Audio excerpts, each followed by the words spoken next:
Olá, meu amigo, eu quero te apresentar o programa Quem Tem Ouvidos, Ouça. Ele é baseado em mensagens minhas gravadas em áudio no transcurso dos últimos 7 anos, na Estação Santos do Caminho da Graça. Espero que essas mensagens inspirem sua vida, te façam refletir e mudem sua casa, sua comunidade, seu coração.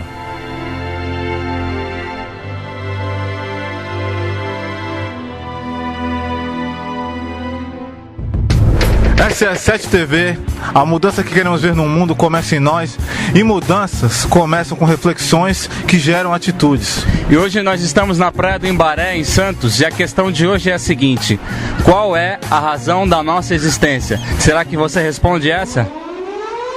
Pode parar só um minutinho a caminhada, rapidinho, para responder uma pergunta? Pode ser? Não é sorrir que está na Record, não, né? Não é isso não. Para o senhor, qual que é a razão da existência? Por que o senhor acha que o senhor está aqui na Terra? A gente morre e volta, né? É isso aí. Legal, obrigado. Na sua opinião, Júnior, qual que é a razão da existência? A razão da existência? Aí você me pegou, cara. Tem nada que você pense sobre isso?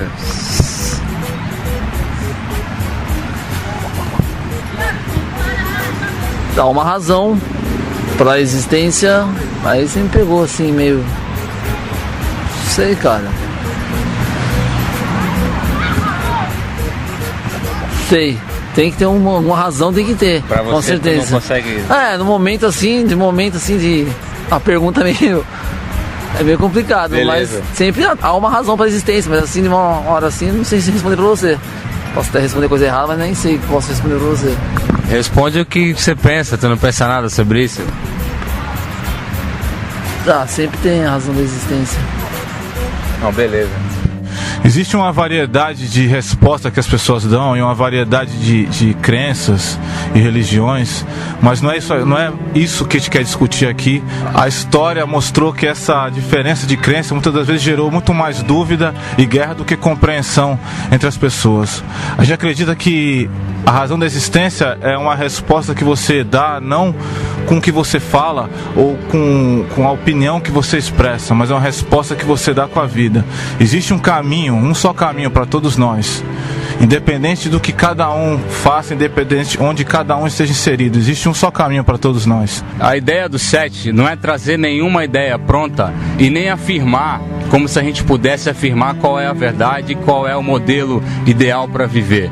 E a gente coloca essa questão da razão da existência não como quem questiona a Deus, mas como quem questiona a gente mesmo e o nosso modo de vida. É a gente que parece meio perdido nesse processo de viver, porque a gente entende que a vida é um presente dado por Deus. Não se questiona o presente e por que foi dado, mas a maneira que a gente recebe e retribui a isso com gratidão é que é a nossa parte mais interessante da vida. Se a gente conseguir fazer com que vocês reflitam a partir dessas questões, o nosso trabalho já vai estar feito. Mesmo quando tudo pede um pouco mais de calma, até quando o corpo pede um pouco mais de alma, a vida não para. Enquanto o tempo acelera e pede pressa, eu me recuso, faço hora, vou na valsa. A vida é tão rara. Enquanto todo mundo espera a cura do mal e a loucura finge que isso tudo é normal, finjo ter paciência.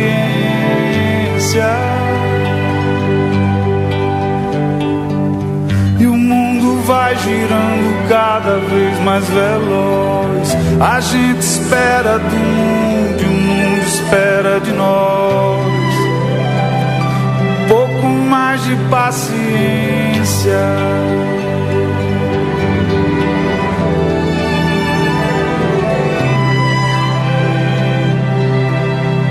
A vida é tão rara. Foi dito ali com muita propriedade que a razão da existência não se responde com palavras, mas se responde com a vida. E raramente quem encontrou a razão da existência sabe que a tem encontrado. E seria simplório dizer, se a razão da existência é Jesus, por que seria simplório se é Jesus? Seria simplório para um público que recebeu essa informação de uma fonte falsificada. Como assim? Houve uma distorção muito séria, porque Jesus, para a maioria de nós, nos foi ofertado como um item dos mais especiais no pacote da felicidade. Ele é o ingrediente principal da receita, do bolo da existência. Mas você tem que comer um monte de coisa para poder ficar felizinho daquele jeito. Como tudo que a gente quer na vida são certezas, chão para pisar, saber o que virá, saber que tem sucesso, daí a gente vai atrás dos vendedores de certezas. A maioria falsificam as realidades, transformam as reuniões em fábricas de ilusão. E é a ilusão que a gente leva para casa. E vive assim. O que a maioria faz hoje, em resposta às angústias do povo, é enganar o povo acerca de que a existência é toda ela feita só de alegria em Cristo, não é?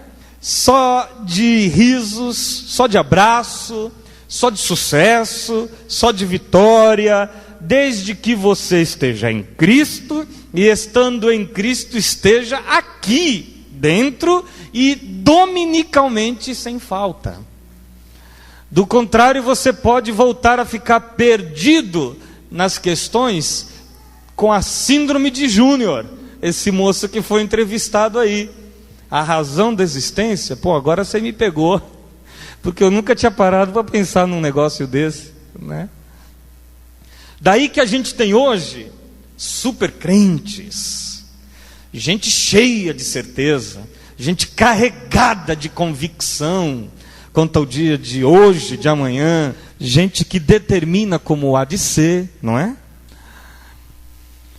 Aí esse vídeo me trouxe assim muitos pensamentos. Eu queria compartilhar alguns com você, porque ninguém nas Escrituras perguntou qual é a razão da existência mais do que o pregador em Eclesiastes, que é tido por todos, sendo Salomão, rei em Israel. E Eclesiastes é um livro bíblico que justamente trata dessa pergunta e dessa questão. Queria que você abrisse lá, para nós corrermos os olhos por alguns textos. Mas qual a razão da existência? Aliás, você teve uma pergunta para a resposta feita lá na praia? Cuidado, os meninos estão lá na praia perguntando coisas, né? Aqui no capítulo 1, no versículo 3, o que o homem ganha com todo o seu trabalho em que tanto se esforça debaixo do sol. No versículo anterior, a pergunta ganha uma dimensão de lamento filosófico. Vaidade, de vaidade, ilusão. Que grande inutilidade, o pregador diz nessa tradução aqui. Que grande inutilidade. Ele completa dizendo: nada faz sentido. Preste atenção que na Bíblia Sagrada tem alguém dizendo que nada faz sentido. Isso torna Eclesiastes assim um livro considerado por alguns teólogos perigoso.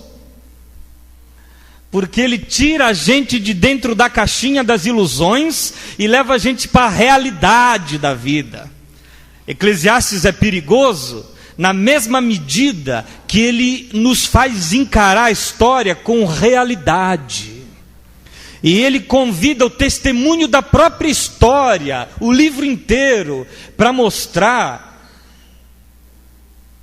que nesta vida que se vive debaixo do sol, há muito pouco sentido em que as coisas sejam como são e funcionem como funcionam. Isso atormentou a mente dos filósofos por muito tempo. E eles se perturbaram suas gerações, alguns morreram perturbados.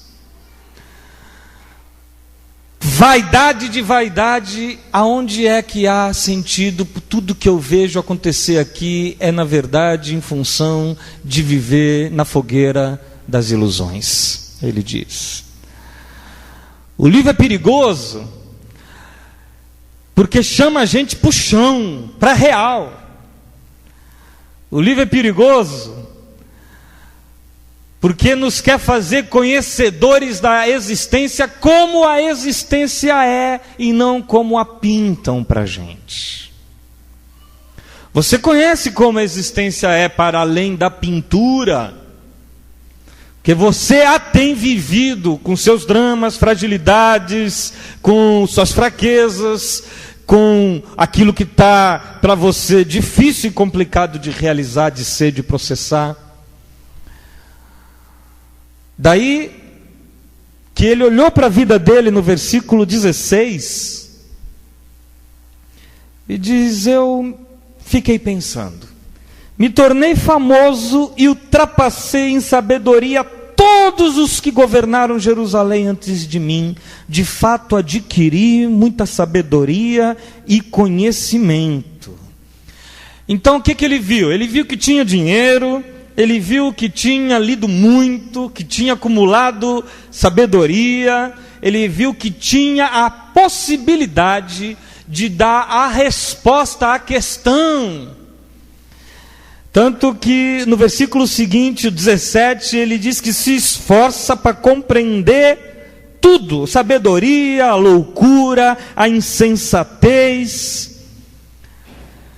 E aí ele entra no capítulo 2 e começa a viagem dele em função de querer experimentar tudo para saber se em algo há sentido para a vida. Veja na sua Bíblia que o capítulo 2, ele convida ele próprio. Eu disse a mim mesmo, vem e experimente a alegria, descubra as coisas boas da vida. Então ele começa indo assim para um lado mais hedonista. Ele vai para aquilo que dá prazer. Ele quer uma vida que seja toda ela recheada de bons prazeres e de sensações que lhe sejam agradáveis. Daí que, passado um tempo nessa experiência, ele diz que isso também se revelou inútil, que a vida não se faz só de alegria, que a alegria e os prazeres por si próprios não planificam o ser, não faz de ninguém gente mais feliz que outro alguém. No versículo 2 ele diz, concluir que o rir é loucura, que rir é bom. Eu estava dizendo para a Virgínia lá em casa, que ela ri de tudo. Fala, rir é bom, Virgínia, mas rir de tudo é desespero. Diz o cantor. Sim, se alguém chega para você, pode acreditar, meu irmão, é desespero na fonte disso aí. Que não é o caso da Virgínia, não, minha querida. Queria eu e você viver ali dentro da cabecinha dela, e você vai ver o quanto nós todos somos muito mais desesperados do que ela. Agora, ele viu que a alegria para nada vale. No versículo 3, eu vou para outro lado agora. Aí ele vai para a embriaguez. Viver para saber se há na terra alguma coisa em que me alucinando, distorcendo os sentidos, fazendo com que eu enxergue 2 e me impedindo de fazer o 4. Ele quer saber se nisso havia algum sentido para a vida. Decidi-me entregar ao vinho e à extravagância, às festas, à abundância, ao excesso, ao mergulho no deixa eu ver como é que está, para ver como é que vai ficar, à incontinência. Ele decidiu se entregar à concupiscência. O que eu quiser eu vou ter, e vou ter para valer. O que traiu o pregador é justamente a sua intenção de, através disso, descobrir qual a razão da existência. Porque se ele está fazendo uma pergunta consciente, implica estar consciente na hora da resposta. E daí que ele tinha que de tudo experimentar sem permitir que sua consciência fosse afetada. Acontece que aí ele vai dizer, mantendo a mente orientada pela sabedoria. Então essa foi outra tentativa frustrada, porque ninguém consegue beber, cair, levantar, orientando a mente pela sabedoria. Que quando for sentir o sentimento que alucina a mente, estará longe da consciência que responde à questão. Daí ele também ter desistido dessa etapa. No versículo 4, lancei-me a grandes projetos. É o caminho do Eclesiastes. Construí casas, plantei vinhas para mim, fiz jardins e pomares, nele plantei todo tipo de árvore frutífera.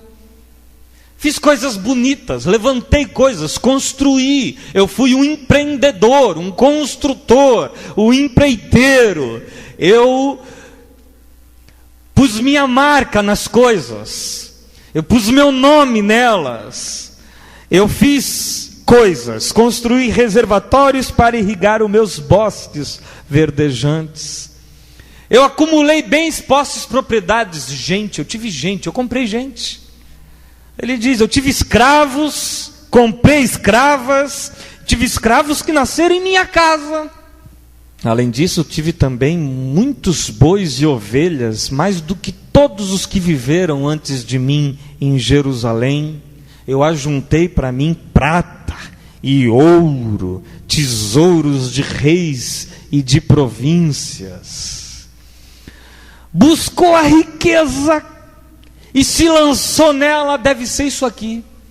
Deve ser o acúmulo de posses que me faça sentir com a vida em posse. Deve ser o acúmulo de pertencimentos que me faça sentir que a minha vida me pertence. Deve ser a segurança da grana que me dê segurança para existir. Daí que ele teve dinheiro por 3, 4, 5, 6 vidas. O dinheiro, contudo, não lhe deu sentido para a existência. No capítulo 5, no versículo 10, ele vai dizer, quem ama o dinheiro jamais terá o suficiente. Quem ama as riquezas jamais ficará satisfeito com seus rendimentos, e isso também não faz sentido. O que ele está dizendo é que a alma nunca se sacia. Quem tem sempre quer ter mais do que devia ter, nunca está contente, nunca está feliz com o que tem, e sempre o coração se enche de dor em função da manutenção daquilo que tem, ao contrário de lhe encher de insegurança. Porque no mesmo capítulo 5 ele continua dizendo no verso 11, quando aumentam os bens, também aumentam os que o consomem. E que benefício trazem os bens a quem os possui, senão dar um pouco de alegria aos seus olhos? O sono do trabalhador é ameno, quer coma pouco, quer coma muito. mas a fartura de um homem rico não lhe dá tranquilidade para dormir. Há um mal terrível que vi debaixo do sol. Riquezas acumuladas para a infelicidade de seu possuidor. Aí ele, puxa, não é isso ainda. E ele continua, lá no capítulo 2, o currículo existencial dele. Ele abriu o pacote de todas as possibilidades de existir. Nada, contudo, lhe satisfazia. Nada era pleno, nada era final, nada era para sempre, nada agora é, nada é isso que estava me faltando, nada agora chegou o dia que eu estava esperando.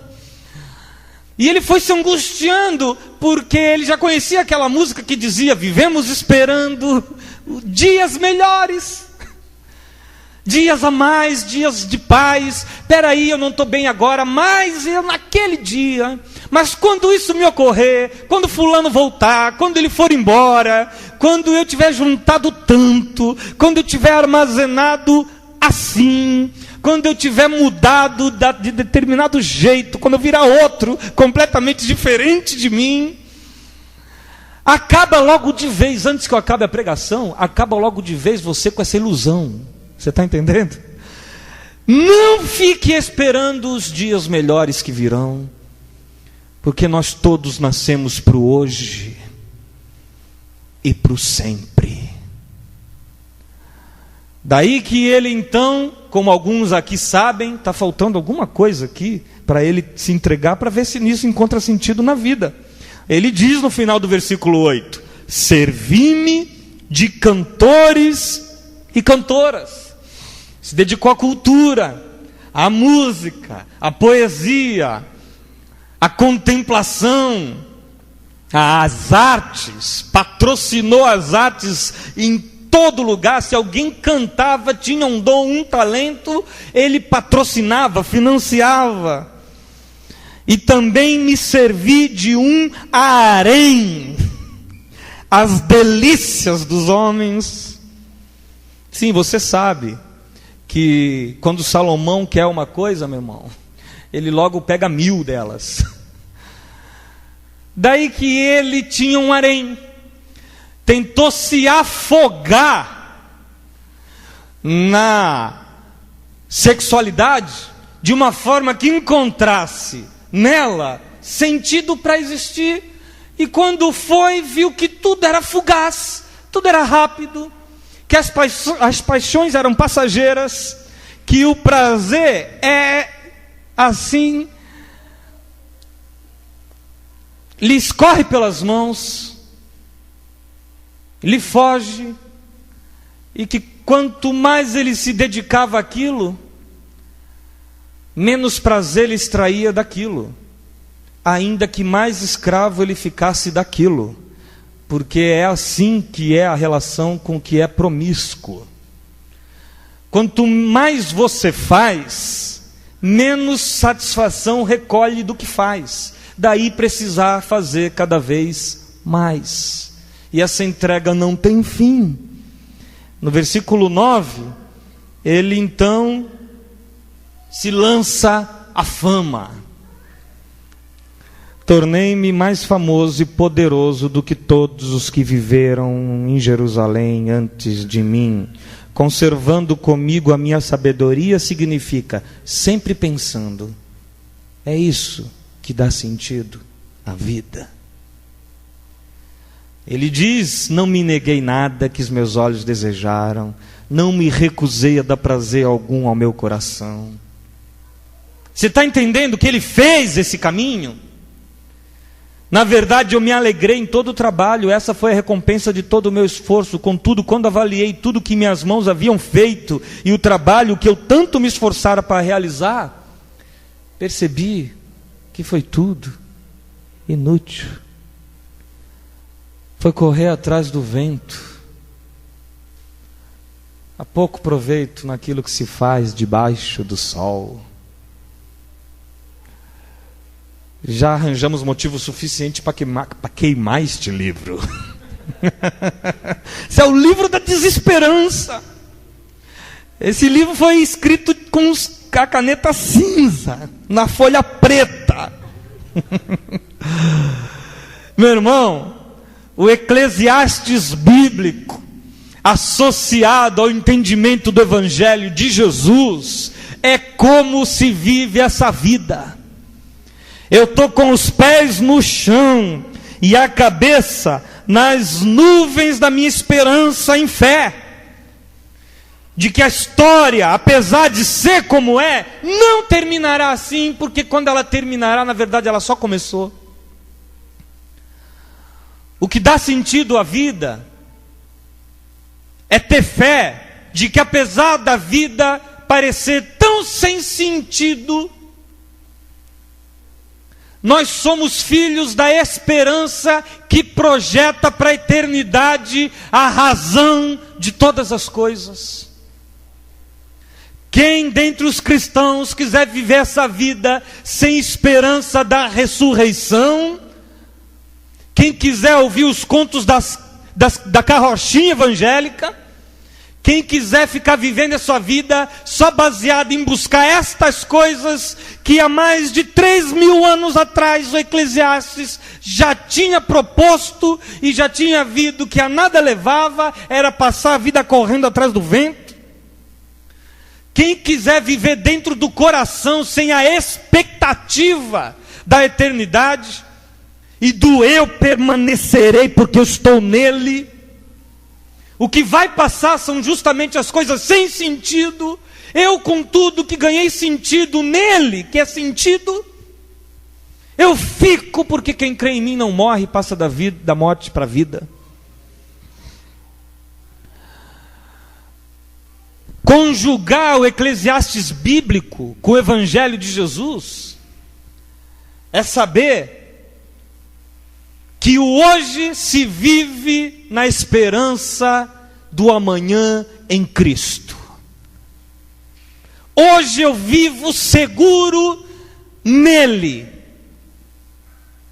porque a vida, segundo Eclesiastes, não tem garantias, seguranças nenhuma a me dar acerca do que me será. O que será? Realmente é a grande questão. Daí que, em vez de Jesus vir como o grande cartomante espiritual, em vez da Bíblia nos servir como horóscopo cristão, o que acontece é que Jesus só nos pede para confiar.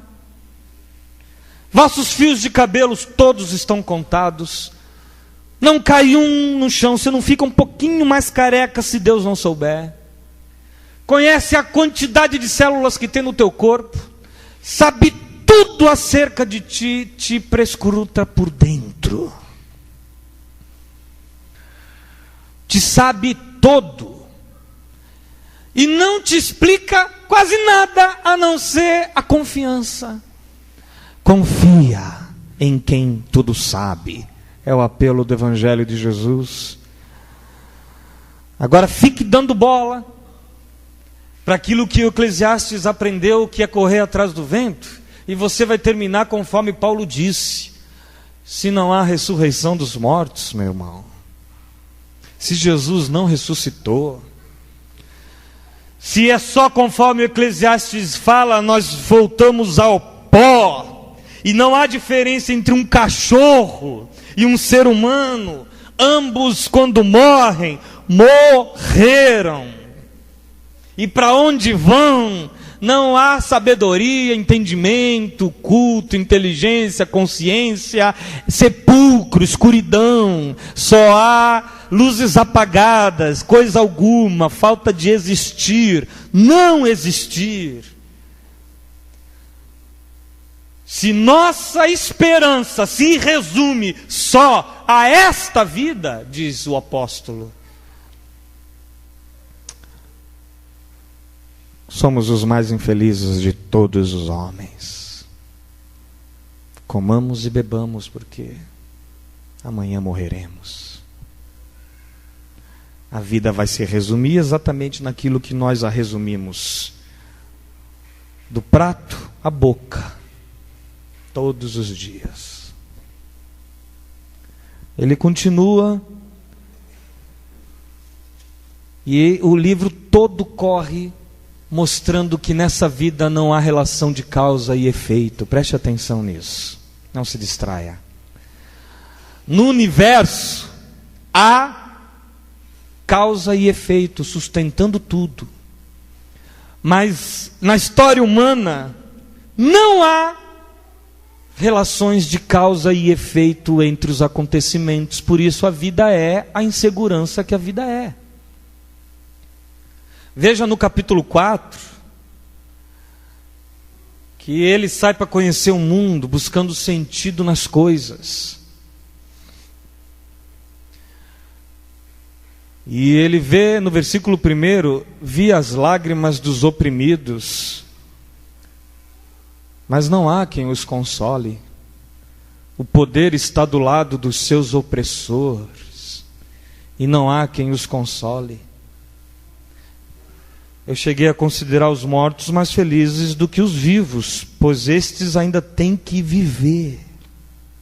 É o que ele diz. Ele vai dizer mais para frente, no capítulo 7, versículo 15: nesta vida sem sentido eu já vi de tudo. Nesta vida sem sentido eu já vi de tudo. Já vi um justo que morreu apesar da sua justiça, e já vi um ímpio que teve vida longa apesar da sua impiedade. Você entendeu que ele está trazendo a gente pelo colarinho, puxão da realidade da história? Ou você nunca viu um justo que morreu cedo demais e um ímpio que teve vida longa? Nunca viu? Só se você viveu em outro planeta. Porque no planeta Terra, a história dos humanos é a história da nossa queda. Daí ele dizer, no versículo 9, tudo isso vi, do capítulo 8, quando me pus a refletir em tudo que se faz debaixo do sol. Há ocasiões em que um homem domina sobre outros para a sua própria infelicidade. Nessas ocasiões, vi ímpios serem sepultados e gente indo e vindo do lugar onde eles eram enterrados. Sabe? O cortejo do bom político. Todavia, os que haviam praticado bem foram esquecidos na cidade. Isso também não faz sentido. Aí ele quer se agarrar a alguma coisa na vida que dê a ele assim uma relação legal. Causa, efeito. Faça assim, que será desse jeito. Mas ele vê a situação ficando pior. Ele vê a impunidade graçando na sociedade. Ele vê as pessoas rindo da injustiça. No versículo 11 do capítulo 8, ele diz: quando os crimes não são castigados logo, o coração do homem se enche de planos para fazer o mal. E o ímpio pode cometer 100 de crimes, e apesar disso, ter vida longa, mas sei muito bem que as coisas serão melhores para os que temem a Deus, para os que mostram respeito diante dele. Ele está quase desesperado, dizendo, precisa ter algum valor a vida em se vivendo com honestidade. Mas o capítulo 8 ainda, no versículo 14, há mais uma coisa sem sentido na terra. Justos que recebem o que os ímpios merecem, e ímpios que merecem o que os justos recebem, os que os justos merecem. E isso também, penso eu, é vaidade, é ilusão, não faz sentido. Em resumo, ninguém é capaz de entender o que se faz debaixo do sol. Isso precisa ficar claro para você. Ninguém é capaz de entender quais são as pontes, quais são as relações, por que as coisas aconteceram como as coisas aconteceram. Vocês estão pensando que aqueles 18 que foram soterrados pela queda da torre de Siloé em Jerusalém é mais pecadores do que vocês? disse Jesus. De modo nenhum.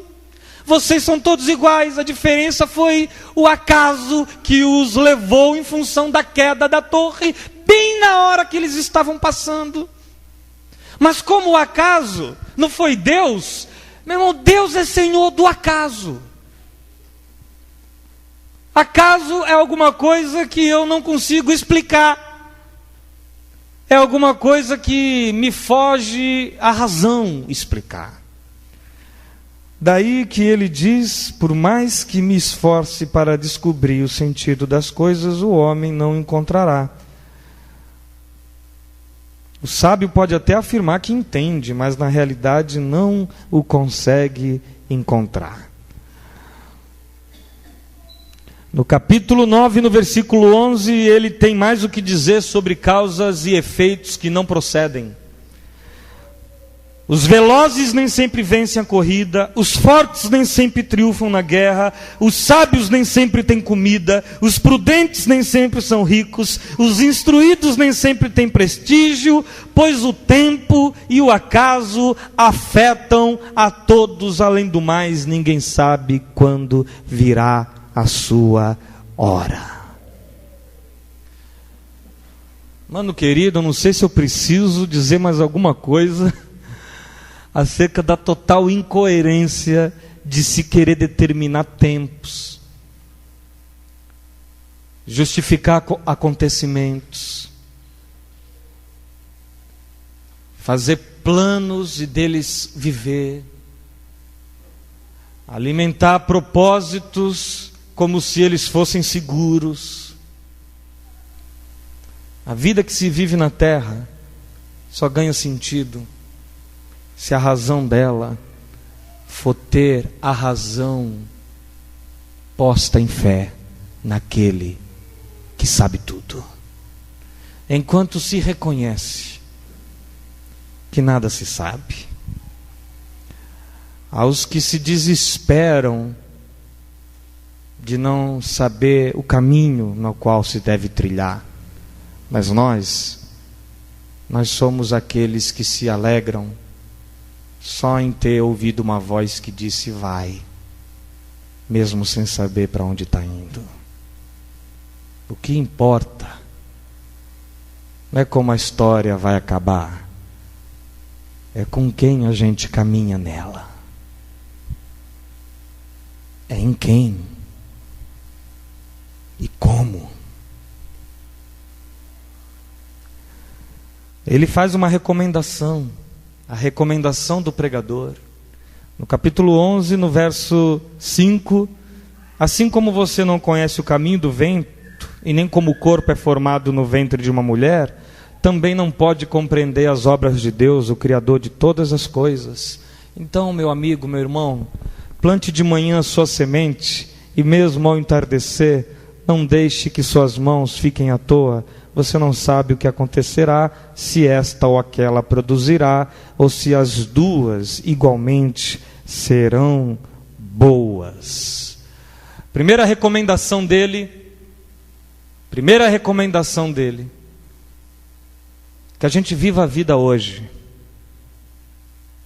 que a gente viva a vida com o que possui, que a gente viva a vida grato com o que tem nas mãos, que a gente viva a vida agradecido porque, apesar de vivermos sobre a realidade da queda, Jesus nos levou para a condição da graça, aonde Deus afetou nosso destino para sempre, à medida que estamos nele. Daí, quem conhece o Senhor e o Evangelho, sabe que tem uma vida para viver hoje, com os recursos que possui, com o melhor que pode fazer de si, na direção do próximo, na direção dos cuidados com suas próprias penas, na solidariedade que torna a vida do outro um pouco mais cheia de significado. E a sua mesmo vai ganhando sentido à medida que você se entrega, porque Jesus disse que se alguém queria um sentido para a vida, o sentido para a vida era deixá-la ir. desperdiçá-la.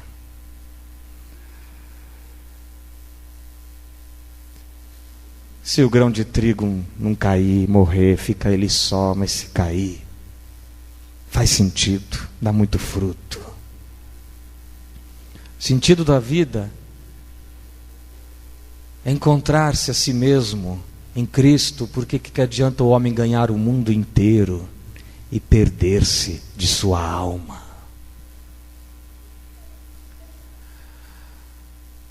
Quer encontrar o sentido da vida? Desperdiça sem procurar o suprassumo das satisfações humanas. Desculpa lhe dizer isso, meu irmão, mas não existe no pós-queda satisfação humana que seja plena. Não existe. Não existe. Eu sou obrigado a dizer a algumas pessoas, às vezes, isso, para que lhes caia a ficha. Porque eu nem sempre quero dizer isso. Mas às vezes eu digo, você está esperando esses anos todos para começar a viver? Esperando o tal dia aí, está esperando o dia do seu casamento? Está esperando o dia que tiver feito não sei quantos anos? Está esperando se aposentar para começar a viver? É assim que se fala hoje, né? O cara está esperando chegar perto de morrer para começar a viver. O Eclesiastes diz,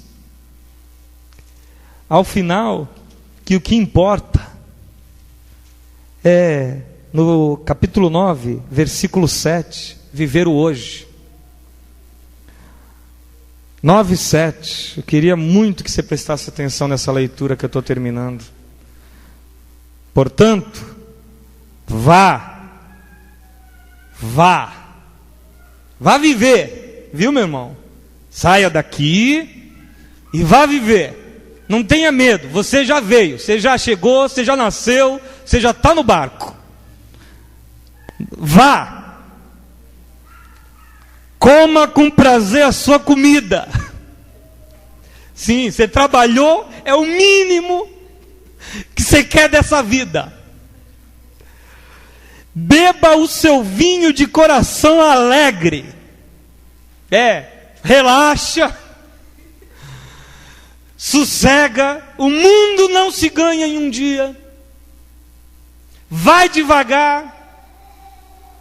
Como é que fala? Devagar. Nossa. Não, eu lembrei de outra coisa.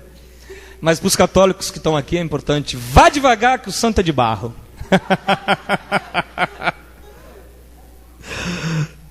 Diz aqui no 8, versículo 8. Esteja sempre vestido da melhor forma que você puder. Passa gel no cabelo. Eu estou traduzindo. Unge a cabeça com óleo. Desfrute a vida com a mulher a quem você ama. Todos os dias dessa sua vida sem sentido que Deus te dá debaixo do sol. Essa é a sua recompensa na vida pelo árduo trabalho. O resto não tem causa e não tem efeito, meu irmão. Estamos abertos para tudo que vier a nos acontecer, porque seja lá o que nos acontecer, é em Cristo que estamos para sempre. Seguros, âncora da alma, alto refúgio, fortaleza é o que Ele é. O que suas mãos tiverem que fazer, que o façam com toda a sua força. Faz com vontade, faz bem feito, faz bem motivado. E ama a mulher da tua mocidade e envelhece com ela, porque até isso você tem que saber, que o casamento não é, bom, os casados já sabem, né? Vou chover no molhado, o mar de rosas que os solteiros pensam. No casamento Ninguém fica levitando porque atingiu o nirvana sentimental. E ninguém fica todo dia apaixonado pela mulher que ama. Conforme a gente ouviu num vídeo essa semana, há vezes até que você não está gostando de quem você ama. Contudo, você ama. Aquele dia você virou do avesso, ela virou do avesso. Aí você já vai refletir em tudo. Meu Deus, eu não estou tendo mais prazer nesse relacionamento. Por causa de um dia ruim, por causa de um dia que você olhou para ela, ele parecia um homem. Peraí, não é assim. Não vai jogando tudo fora. Porque você está esperando o quê? Você está esperando viver em orgasmos múltiplos. Pelo amor de Deus, você está vivendo uma ilusão. Essa não é a vida. A vida é amar. Mas amor é um sentimento que eu carrego com uma convicção lá dentro que resiste às intempéries. E não um sentimento que precisa todo dia de uma injeção de paixão para poder sobreviver. E por fim, ele dá uma última recomendação que está no capítulo 12. Lembra-te de teu Criador. Lembra-te de teu Criador. Lembra quando? Nos dias da juventude, antes que venham os maus dias e se aproxime aquele tempo nos quais você dirá: não tenho satisfação nenhuma na vida. O que ele está dizendo é o seguinte: os jovens estão fazendo o caminho do Eclesiastes, procurando na vida satisfação. Aproveita a mocidade para saber que ela é a hora de lembrar de quem nos criou, porque satisfação a gente vai ter aqui e acolá, mas não como um sentimento interior constante, plenamente regado de bons aflúvios e energias. Nada disso. Tem dia que é mal, é ou não é? Tem dia que é muito mal. Tem dia ruim demais. Tem dia mal demais. Lembra-te do teu Criador para fins de dias difíceis, para você encarar o dia mal, para você sobreviver a ele. Porque o problema não é o problema é o que acontece comigo durante o problema. É quem sou eu depois do problema. É o que sobrou de mim depois do problema. Depois de ter atravessado essa ponte, o que apareceu lá do outro lado é um ser amargurado, ressentido, desconfiado, incapaz de uma outra lágrima, dado a acidez que o coração se entregou. Problema é se lá do outro lado eu chegar assim, do outro lado da ponte dessa tribulação. Não deixe isso acontecer com você, meu irmão. Comece a desejar menos, que seja. A ambicionar menos, a saber que você só tem duas mãos. Lembra-te do teu Criador enquanto você está no vigor das suas forças. Antes que se escureçam o sol e a lua, a luz e as estrelas, as nuvens depois da chuva. Ele está falando antes, né, que os olhos comecem a não enxergar direito aquilo que se vê. Antes dos guardas da casa tremerem e os homens fortes caminharem encurvados. Lembra-te do teu Criador antes dos dentes começarem a cair da boca. Antes que as portas da rua sejam fechadas. Lembra-te do teu Criador antes que o barulho das aves já te faça despertar naquela insônia típica da terceira idade. Lembra-te do teu Criador antes que venham os dias no qual você vai ter medo de altura, dos perigos da rua.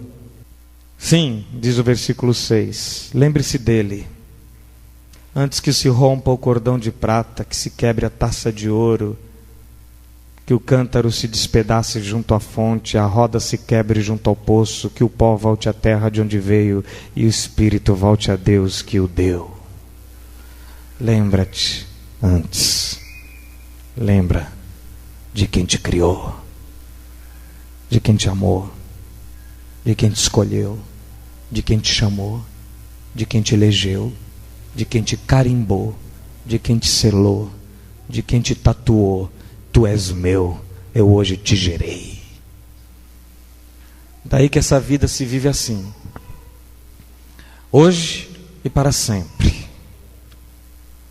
Quem está em Cristo vive sob duas perspectivas, com 2 dias só na agenda: hoje e aquele dia. Essa é a nossa expectativa. Você está vendo toda essa idiotice e a tolice que é a história? Segura as pontas, mantenha a fé, guarde a fé, combata o bom combate, conclua sua carreira, viva hoje, mas não perca nunca a expectativa daquele dia, o grande dia em que tu virás. Se eu não for filho da ressurreição, meu irmão, se você não crê que um dia a danaceira que vai virar esse teu corpo aí, corruptível, apodrecido, esmigalhadinho, pó, voltando ao pó, todo desintegrado, se você não crê que haverá um dia onde átomo por átomo, célula por célula, Deus te chamará novamente à existência, conforme fez com Jesus Cristo no sepulcro escuro. Você não crê nisso, meu irmão? Eu lhe convido a parar com práticas cristãs. Você está entendendo? Eu lhe convido a parar. Eu sou filho da ressurreição. Eu vou para onde eu parti. Vou de onde eu parti. Vou de onde você partiu. É para lá que vamos. É que pela primeira vez vamos conhecer o lugar. Mas nós vamos para onde tudo começou. Hoje eu teria que estar em Águas de Lindóia, aonde vou agora, assim que a gente terminar.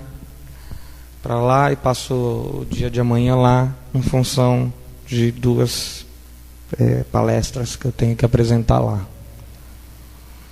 Mas eu não quis viajar a Águas antes de estar aqui com os irmãos. Primeiro, por conta da saudade de a gente estar junto.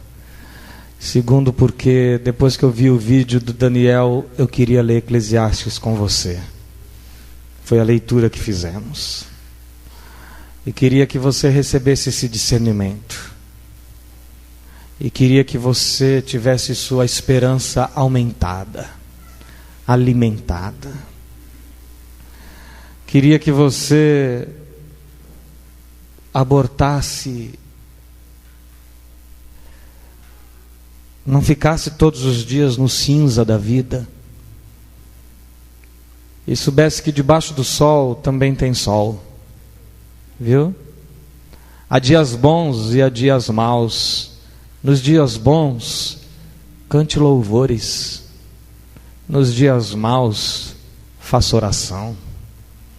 É o que Tiago nos recomenda. E vamos vivendo juntos, nos ajudando. Você não está aqui para encher esse lugar. Você está aqui para fazer amizades, gerar vínculos, criar relacionamentos, fortalecer sua fé através da fé do outro. Você está aqui para alguém lhe ajudar a prosseguir numa jornada que parece tão sem sentido. Paremos de procurar sentido. O sentido está em estar nele. E se você crê nisso por fé, tudo fará sentido para você, em nome de Jesus. Se você crê nele, até o que é ruim, preste atenção, Deus faz com que coopere para o bem dos que o temem. O resumo da ópera toda é justamente esse: teme a Deus, diz o Eclesiastes, e guarda seus mandamentos. E seu mandamento é um só: é amar. Só amar dará sentido à minha vida e à sua vida, meu irmão. E amor não se inventa. Amor vai crescendo à medida que a gente se sente amado por Ele, que nos amou e a si mesmo se entregou por nós. Então faça planos, vá, volte, se forme, se case, junte, doe, contribua, ame, se apaixone, beije muito. Mas, meu irmão, seja grato por tudo, seja nos dias bons, seja nos dias maus. Pai amado, eu oro pedindo que os que caminham em Cristo e frequentam essa estação de fé recebam hoje entendimento aprofundado do que vem a ser existir e qual a razão das coisas que parecem tão sem razão. Dá-nos confiança em Cristo, aumenta a nossa fé naquele que sabe todas as coisas e ajuda-nos a falar conforme Paulo: eu sei em quem tenho crido e que é poderoso. Livra-me os pés do caminho das ilusões. Livra meus olhos da ótica das vaidades. Livra meu coração das ambições que se mostram como tentação, mas trazem só sofrimento e dor para o coração. Livra-me das paixões fugazes que guerreiam, que militam contra a alma, querendo tirar dela sua integridade, sua essência e nos fazer escravos de sentimentos com prazo de validade muito curto. Mas apesar disso, são sentimentos que querem decidir nossos destinos. Tem misericórdia de nós. E livra-nos do destino dado pelas paixões à vida. Dá-nos viver sobre a sombra do Teu amor, Senhor. Revigora as forças da nossa alma. Ajuda-nos a encarar a vida e a agradecer a Deus por tudo. Obrigado porque apesar da queda, da relatividade de tudo, nós vivemos essa vida certos de que em Jesus nós recebemos toda a plenitude de Deus, graça sobre graça. Guarda teus filhos, Pai. Guarda-nos nesta fé, na esperança e ao mesmo tempo no chamado para viver o dia de hoje da melhor forma que nós pudermos, fazendo bem a tantos quantos cruzarem conosco, gastando seus dias servindo a causa do reino, abrindo a boca para abençoar, os ouvidos para ouvir, os braços para aconchegar. Em nome de Jesus. Amém, Senhor. É isso que eu queria pedir que você fizesse agora. Se abrisse os braços para aconchegar e para abençoar o que está aí do seu lado e dissesse a ele: Deus te abençoe, meu irmão. Que bom que você veio. Deus seja louvado.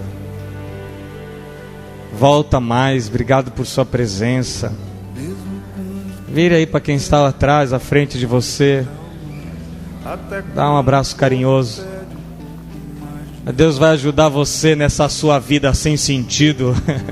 Mas tudo vai dar certo. Enquanto o tempo acelera e pede pressa, eu me recuso, faço hora, vou na valsa. A vida é tão rara. Enquanto todo mundo espera a cura do mal, e a loucura finge que isso tudo é normal. Finjo ter paciência,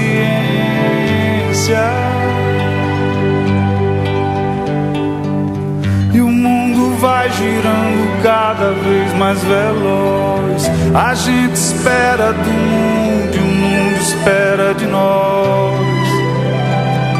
Um pouco mais de paciência. Será que é tempo que lhe falta pra perceber? Será que temos esse tempo pra perder? E quem quer saber? A vida é tão rara, tão rara. Mesmo quando tudo pede um pouco mais de calma, até quando o corpo pede um pouco mais de alma, eu sei, a vida não para, a vida não para.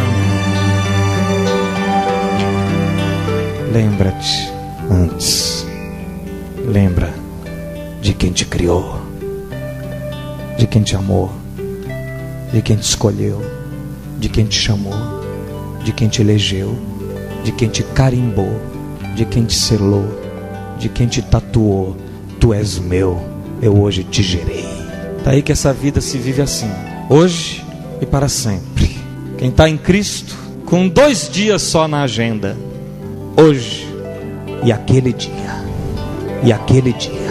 Será que é tempo que lhe falta pra perceber? Será que temos esse tempo pra perder? E quem quer saber? A vida é tão rara, tão rara.